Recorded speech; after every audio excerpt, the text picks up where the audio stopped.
Hello, and thank you for joining me on another one of my tech series videos. For those of you who don't know me, I always had a lot of passion for technology, and here I'm going to share some of that with you. If you find this video entertaining and informative, please don't forget to like and subscribe to my channel. And now, please sit back, relax, and enjoy this episode about my immersion into tech as the time-lapse traveler. In this video, I'm meeting up with my friend Cameron, with whom I made a few videos right here in Rockwell, close to the power plant mall. But this time, I'm going to be showing you the one mode of transportation that's possibly even better than my beloved Xiaomi electric scooter.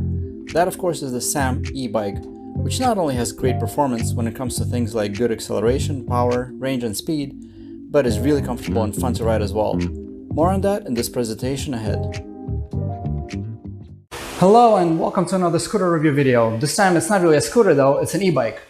We got here the Sam e-bike, and a lot of people tend to call it the same bike, but you know, it's all the same to me anyway, what you call it. So yeah, this Sam e-bike, the fat tire edition. As the name implies, it does have really fat, thick tires. You get disc brake in the front and you get a disc brake in the back. You have a really nice heads-up display over here that gives you a lot of very useful, valuable information. So besides the current speed and which mode you're in, see this is mode 1, and you could go from 0, which means that there is no power assist, level 1, level 2, level 3, 4, and 5. That basically changes how much electrical boost you get while you're pedaling. You could of course have it just on fully manual mode if you want to save the power or if you want to get a better workout.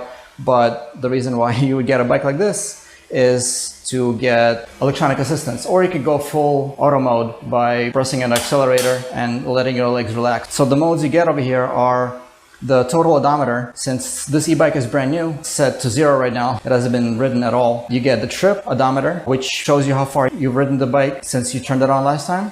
Then you get the voltmeter, which tells you the more accurate information about the battery. When it shows you that it's 100% full, like all other e-bikes that have a display console like this, it's not totally accurate. What you need to look at is the voltmeter, which goes from 42 to 54. When it's at 42, that means that it's totally depleted, it's at 0, and 54 is the true 100%. Right now it's at 50, so that's about actually maybe 75% full or so. Now if you get it down to below 50, then the percentage meter will drop right away, but that's kind of the standard feature of all of these e-bikes. Then you get the current. So when you're using the electrical assist, then you get the current meter go up and you know how much power you're using from the battery and how long the bike has been on. Right now the bike has been on for basically 6 minutes since it was last turned on, and that's it. These are all the modes that you get over here. Real useful information that you can get at a press of a button. Just cycle through the M and you get all this very useful information. And another cool feature that this e-bike has, like all the others pretty much, is that the brakes have a sensor, so that when you're pressing on the brake, the sensor tells the motor to stop accelerating, so that you'll be able to slow down more effectively that way. Very beautiful color. It comes in only one shade. You can only get it in this black with some silverish lettering, but I think for my taste it's really kind of a perfect design. I really like it a lot. This version has a really nice, very comfortable handlebar. It has rounded corners, very easy to lift. The bike itself is not very light. It's about 27 kilograms, so it's definitely hefty, but that's because it has a very big, powerful battery inside, which by the way is removable. So the cool thing about this one is that you don't have to plug in this power adapter that comes with the e-bike. You don't have to plug it in directly to the bike itself. You could just take out the battery, take it with you, and then charge it wherever you go. So you can have the bike parked outside, for example, and then just bring the battery inside, connect it to an outlet, and then you're good to go. And of course, you can charge the battery by plugging it in over here directly. Having the battery out makes the bike a lot lighter. Yeah, you could definitely pick it up pretty easily now. So this 10,000 peso battery will last you a really long time when you're riding it on just pure electric mode. The charge port is right here. It will get you about an average of maybe 40 kilometers or so. Now this is coming from real world usage, not just whatever it says on the paper. So you plug in the AC adapter and then you can charge it pretty much anywhere. The AC adapter is actually surprisingly very light. In fact, if you compare it to my Xiaomi scooter AC adapter, this one is much lighter and also a lot easier to carry as a result. You could toss it in your backpack and then charge it wherever you need to take it. Depending on how you ride this bike, you can either ride it on just full electric mode, which like I said, about 40 kilometers range is what you're going to get out of it, or you can use the pedals and then you can get, let's say, 60, 70 kilometers on it, depending on how you ride it, of course. So the range on this e-bike is really solid. Really nice improved fender that they have over here. Very nice design. Overall, it's certainly a very good quality design, no doubt about it. The price of this e-bike is $42,500 if you pay cash, but you could also pay with a credit card now, and the price for that will be 45,000 pesos, which in my opinion is very well worth it, because considering the quality of this e-bike, the range, the comfort, the stability, 45,000 or 42,500 pesos is a very good price for this one. If you buy this, there's definitely going to be no buyer's remorse.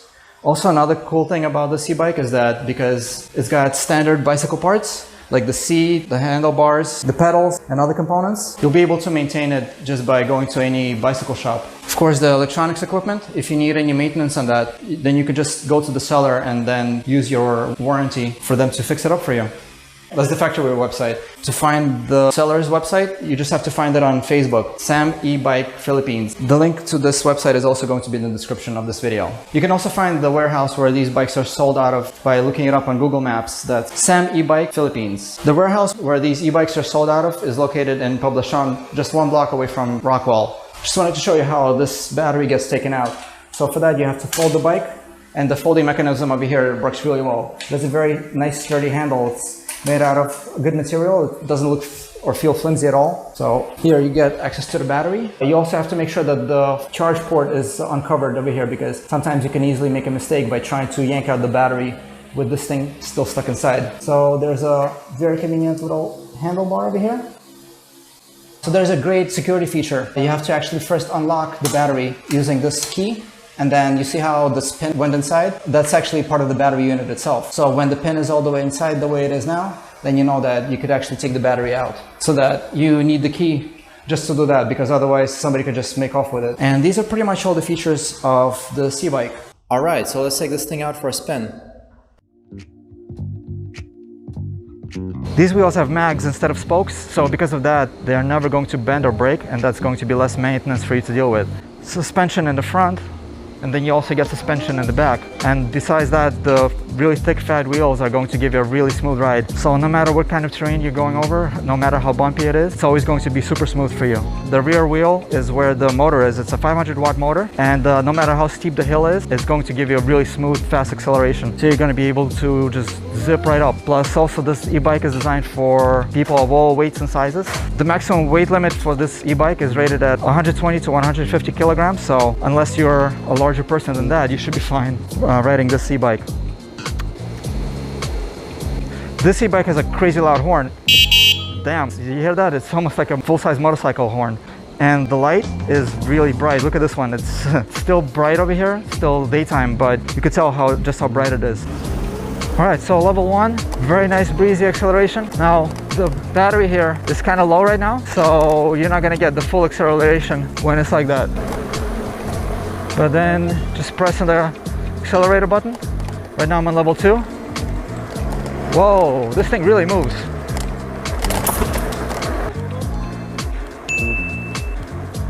Nice, this is fun. Now without using your pedal power at all, it goes up to as fast as 40 kilometers an hour when the battery is charged. Really loving the ride.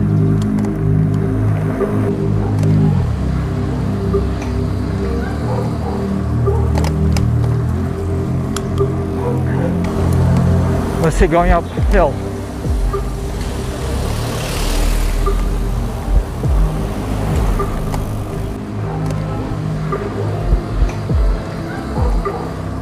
Overall, I was very impressed with how it felt to ride this electric bike, which is well under $1,000, at least in the short time that I had to test it out. The speed and power is definitely good enough to ride through the streets of a city such as Manila, and although I didn't get to test it on any off-road terrain, the big fat tires and powerful suspension left little doubt in my mind that this e-bike would be great to go trekking through the woods or over a rocky gravel road. Even riding it on full manual mode and just using the pedals felt really nice. Having such a wide and grippy tires would also serve you well when riding it on wet surface as well. Of course, like I said, I'm not talking from personal experience here, but based on what I saw, this will be good for just about any rider, except for the really power-hungry adrenaline junkie. So that's pretty much what we have for the Sam E, the Fat Tire Edition. Really awesome bike all around with a lot of power, a lot of stopping power, a lot of go power, good value, good build quality. I mean, what else is there to say? You now have all the information that you need in order to get a hold of one yourself. So I strongly recommend you check it out. So I hope that you enjoyed this video. If you did, please do hit the like button if you enjoyed it, and subscribe to my channel if you haven't already. Please take care of yourselves and each other. And as always, stay tuned for more videos coming at you from the Time-Lapse Traveler.